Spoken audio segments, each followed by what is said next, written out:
ko'rsatib turibdi. Mamlakatimiz prezidenti Shavkat Mirziyoyev Toshkent shahridagi ijtimoiy-iqtisodiy islohotlar jarayoni, bunyodkorlik ishlarini bejiz O'zbekiston Fanlar akademiyasining akademik Sobir Yunusov nomidagi o'simlik moddalari kimyosi institutidan boshlamadi. Bu institut salohiyati juda yuqori. Albatta dunyoda hamma narsa nisbiy zo'r. Lekin 32 million xalqqa nisbatan umuman hali rivojlanish yo'q desak, bu adolatdan bo'ladi. Nima uchun innovatsiya vazirligini tuzdik? Bu innovatsiya vazirligi ko'z-ko'z qilish emas birovga. Innovatsiya vazirligi sizlarga ko'mak berib, eng katta narsa sizlarga shu investitsiyani olib kelib, mahsulotlaringni bozorga chiqarayotgan ko'prik bu.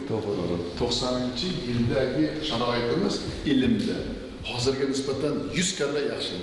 Hamma sohada bizda baza bor edi, ilm bor edi, metodika bor edi, yoshlar intilar edi. Hamma ilmga qanday bo'lmasa ham konkret navbat bo'laman deb harakat qiladi. O'zimizni, xalqimizni ertangi kunni o'ylamadik. O'zimizni, yoshlarimizni mana shu ilmga intilishiga sharoit yaratmadik desak, bu to'g'ri bo'ladi. O'zbekistonga kelgan $100 $10 ilmga, $5 ilmni tayyorlashga ketish kerak. Qat'iy nazar nimaga? Qurilishga investitsiya keladimi? Yo'lga keladimi? Qishloq xo'jaligiga keladimi? Milliard kelyapti. Mana hozir biz Navoiyda 1 milliardga yaqin katta 3 ta proyekt qilyapmiz. Ximiya bo'yicha. Qaysi bizda institutimiz aralashyapti? Endi butun O'zbekistonning jarayoni, qanday jarayoni? Innovatsion jarayonni investitsiya. Bu nima degani bular? 14 milliard importni qisqartirayotgan odamlar. Amerikadan kelayotgan, mana arablar bilan haqida gaplashamiz bor. Agar shuni bilsak, ularda ilmiy fond bor ekan. Har bir kelgan dollar 1% ilmga, 1% oliy ta'limda podgotovkasi ketar ekan. Bu davlat kelajagi buyuk deydi.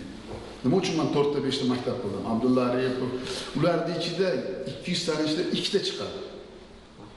10 yilda 2 ta chiqadi. Har bir 5 ta maktabdan 2 ta chiqsa, Zulfiya xonim chiqadi, Hamid Olimjon chiqadi, Erkin Vahidov, Muhammad Yusuf chiqadi, Ibrohim Yusuf chiqadi. Chiqadi. Xuddi shunday kimik, fizik qayerdan chiqish kerak? Bu yerda tizim kerak. Qanday? Rivojlangan davlatlarda qanday? Germaniyada qanday? Yaponiyada qanday? Xitoyda qanday? Xitoy 60 yilda Koreya shunday erishdilar. Biz ham 30 yil bo'ldi-ku biz. Biz borimizda yo'q bo'ldik. Biz 30 yil yo'qotdik. Bizning potensialga teng mamlakat bo'lishi mumkin emas ilmda. Qani? Shuning uchun men bu yerga kelganim, bu institut bizni vatanimizga hali juda katta hissa qo'shishga ishonaman. Endi bevosita mazkur institut haqida O'zbekiston Fanlar akademiyasi O'simlik moddalari kimyosi institutida tabiiy birikmalar kimyosi, biologiyasi va texnologiyasi sohasida katta ilmiy maktab shakllangan. Bugungi kunda ushbu muassasada 159 ta ilmiy xodim tabiiy birikmalar kimyosini o'rganish, ular asosida tibbiyot va qishloq xo'jaligi sohalari uchun dori vositalari hamda kimyoviy preparatlar yaratish borasida fundamental va amaliy tadqiqotlar olib bormoqda. Institut qoshidagi tajriba ishlab chiqarish korxonasida 20 ga yaqin dori vositasi substansiyalari ishlab chiqarilmoqda. Yiliga 100 tonna o'simlik xom ashyosi qayta ishlanmoqda. 2017-yilda Rossiya Federatsiyasi, Fransiya, Amerika Qo'shma Shtatlari kabi davlatlarga $2,5 million dan ortiq miqdordagi biologik aktiv substansiyalar eksport qilindi. Shuningdek, mamlakatimiz farmatsevtika korxonalariga substansiyalar yetkazib berilmoqda. Davlatimiz rahbarining 2016-yil 16-sentyabrdagi 2016-2020-yillarda Respublika farmatsevtika sanoatini yanada rivojlantirish chora-tadbirlari dasturi to'g'risidagi qarorida farmatsevtika sohasini rivojlantirish, xorijdan keltiriladigan dori vositalarini mahalliy xom ashyodan ajratib olish texnologiyalarini ishlab chiqish va ularni chuqur qayta ishlash asosida yangi dori vositalari yaratish yuzasidan tegishli vazifalar belgilab berilgan edi. Shunga muvofiq o'simlik moddalari kimyosi institutida xalqaro GMP talablariga javob beradigan zavod barpo etilmoqda. Buning natijasida yiliga 500 tonnadan ziyod o'simlik xom ashyosini chuqur qayta ishlash imkoniyati yaratiladi. Joriy yildan 30 dan ortiq tabiiy toza, import o'rnini bosuvchi va eksportbop dori vositalari ishlab chiqarish yo'lga qo'yiladi. Prezidentimiz Shavkat Mirziyoyev mazkur dargoh o'zining ilmiy salohiyati bilan nafaqat mamlakatimiz, balki Markaziy Osiyoda yetakchi o'rinlarda turishi, bu yerda yaratilayotgan yangiliklar farmatsevtika sanoatini rivojlantirishda muhim o'rin tutishini ta'kidladi.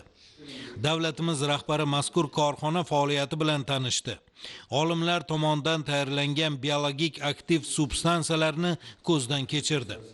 Dori substansiyalari farmatsevtika sanoatining asosiy omilidir. Buning uchun o'simliklarni chuqur qayta ishlash, jahon ilmiy yutuqlarini o'rgangan holda bugungi kunda talab yuqori bo'lgan preparatlarni yaratish, mahalliylashtirish darajasini oshirish zarur, dedi prezidentimiz. Ilm-fan tizimida bu kabi izchil natijadorlik endi yanada kengayib boraveradi. Chunki amaliy rag'bat boshlandi. Albatta, qayerdagi e'tibor, rag'bat bo'lsa, ana shu joyda rivojlanish bo'ladi. Ilm-fan sohasidagi bunday o'zgarishlar, maqsad va vazifalar, reja va loyihalar, bugun hal etilishi lozim bo'lgan masalalar davlatimiz rahbarining institutda, vazirlik va idoralar, oliy ta'lim muassasalari va O'zbekiston Fanlar akademiyasi ilmiy tadqiqot institutlari rahbarlari, akademiklar, olimlar, yosh tadqiqotchilar bilan uchrashuvda atroflicha muhokama etildi. Ertangi kunni tasavvur qilgan davlat dunyo hamjamiyatiga raqobatbardosh bo'laman degan har bir davlat albatta mana shu ilm bilan hamnafas bo'lib, ko'proq uchrashib, hamma ishini olimlar bilan birgalikda qilsa, ana shunday natijaga erishamiz. Bozor iqtisodiyoti bu shafqatsiz. Bozorga agar biz raqobat bilan tayyor bo'lmasak, hech qachon o'zimizni o'rnimizni hech qaysi sohada topolmaymiz. 22 yil tanaffusdan keyin biz mana yangi akademiklar tayinladik. 22 yil tanaffus u yarim chorak asr degani. Chorak asrda akademiya rivojlanishiga e'tibor qilinmagani bu men o'ylayman juda katta xato. Endi bu xatoni biz intensiv va progressiv rivojlanishni qilmasak, traditsion yo'l bilan biz uni yetib olmaymiz. Shuning uchun nimalarga biz e'tibor qilishimiz kerakki, mana shu hozirgi mana shu akademiyani faoliyatini, mana biz akademiyaga ana shu o'zini xarajatlarini byudjetdan qoplash bo'yicha qaror qabul qilib berdik. Mana kechagi qarorni men juda ko'p harakat qildim. Shu sizlar bilan uchrashgancha qaror chiqarish bo'yicha akademiklar sharoiti, professorlar sharoiti, doktorlar sharoiti hammasi hozirgi albatta yana bir marta aytaman, raqobatbardosh bo'lishga asos yo'q desa, u ham to'g'ri bo'ladi. Shuning uchun bugungi sizlar bilan uchrashuvimiz eng katta yo'nalish bu akademiyani va tadqiqot institutlarini ertangi tahlili va ertangi kuniga nimalar e'tibor berishimiz kerak. Maktabgacha ta'lim bilan maktabni rivojlantirish bu bizning strategiyamiz bo'ladi. Va ilmni albatta rivojlantiramiz. Fizika, matematika bo'yicha ham, biologiya, kimya, mana hozir Ulug'bek maktabini qilyapmiz, Al-Xorazmiy maktabini. Hamma bu maktablarni biz innovatsiya vazirligini qoshida qilamiz. Eng zo'r ilmiy domlalar yerda dars berish kerak. Matematikadan, fizikadan, biologiyadan, ximiyadan va hokazo hokazo. Klaster tizimiga o'tyapmiz. Klaster tizimi degani bu hamma sohada o'tamiz. Raqobatbardosh. Paxtani ham klaster qiladi, egasi bo'ladi. Paxtani endi kim ekadi? Klaster ekadi. Qaysi sortini ekadi? Endi u klaster albatta olimlar bilan ishlaydi. Nimaga desa, unga ko'proq daromad qilish uchun nima kerak? Nav kerak. Navni kim qiladi? Olim kerak. Olimga pul berish kerak, sharoit yaratish kerak. O'shanda nav bo'ladi. Ikkinchidan biz aytamiz, raqobatbardosh deymiz. Bu kollejda bitta mexanik traktor haydayotgan odam tayinlamasak, suvchi tayinlamasak, u kollej kimga kerak u kollej? Mexanik yo'q hozir. Bilasizlarmi? Mexanik, injener mexanik yo'q. Ilmga endi bitta narsa kerak. Ilmini sotib oladigan tashkilot kerak. Bu uchun nima kerak? Mablag' kerak, investitsiya kerak. Xudo xolasa 35% yo 40% yerimiz meva sabzavot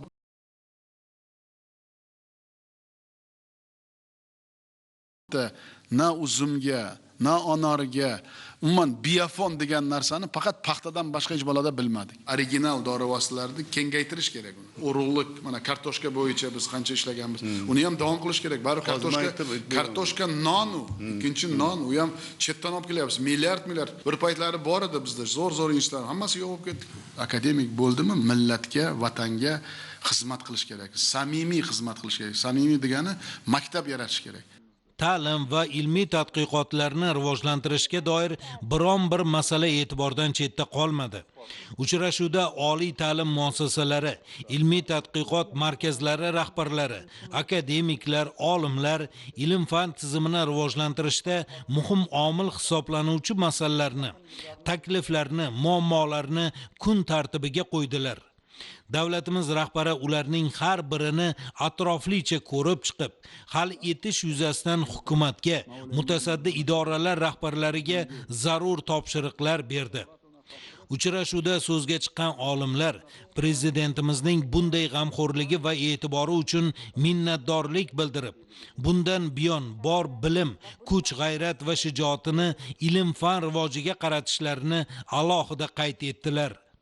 Ilmsiz ertangi O'zbekistonni kelajagini ko'rolmayapman. Shuning uchun o'zim kelganim sizlarga yana bir marta qandaydir ishonch, kunch bag'ishlab, shu bilan birga hozir mana 32 ta yangi akademiklarimiz, umuman akademiyamiz, ilmiy tadqiqot institutlarimiz, mana hozir biz akademiklarga yo'l xaritasi berganlarimiz ham bejiz emas. Qanday og'ir oldimizda vazifa turgan bo'lsa ham, lekin yoshlarimizni ilmga qaytarmasak, agar biz mana shu ilmiy salohiyatimizni kuchaytirmasak, ertaga dunyo hamjamiyatda raqobatbardosh bo'lolmaymiz. Juda aqlli, juda ilmga tashna bo'lgan yoshlarimiz juda ko'p. Kechagi qarorim shuki, o'sha yoshlar qaytsin bilimga, shu laboratoriyalarga qaytsin, oliygohlarda ko'proq o'qitsin deyapmiz. Bugungi majlisdan keyin bu dargoh ham, sizlar ham har birlaring, akademigimizning vitse-prezidentlari ham o'zini institutlariga, bizni bosh vazirimizni bosh vazir o'rinbosarlari ham o'zini yo'nalishlari bo'yicha agar hammamiz bir yoqadan chiqarib, mana shu bugungi rejalarimizni mutlaqo boshqacha qilib, ilmiy yutuqlarimizni amalda ko'rsata olsak, sizlarda hamma ilmiy yutuqlaringni amalda ko'rsata olsak, ana shunda hozirgi ana shu siyosatimizni strategiyasini, taktikasini amalda bajargan bo'lamiz. Orqaga yo'l yo'q. Qanday bo'lmasa ham oldinga yuramiz. Yengil bo'lmaydi. Og'ir bo'ladi. Tartib bundan ham qattiq bo'ladi. Talab bundan 3 barobar kuchli bo'ladi. Xalqimizning ishonchini qozonish bu men uchun eng katta va buyuk masala. Ana shu buyuk masalaga sizlar ham birgalikda hammamiz ham nafas bo'lib, yelkadosh bo'lib harakat qilsak, ana shunday natijaga erishamiz. Bir narsaga ishoninglar, ertangi kunimiz farovon. Nimaga? Biz halollik bilan, poklik bilan, sadoqat bilan xalqimizga xizmat qilyapmiz. Xudo taoloning o'zi madadkor bo'ladi. Sizlarga sihat, salomatlik, kuch, qudrat tilayman. Sog' bo'linglar.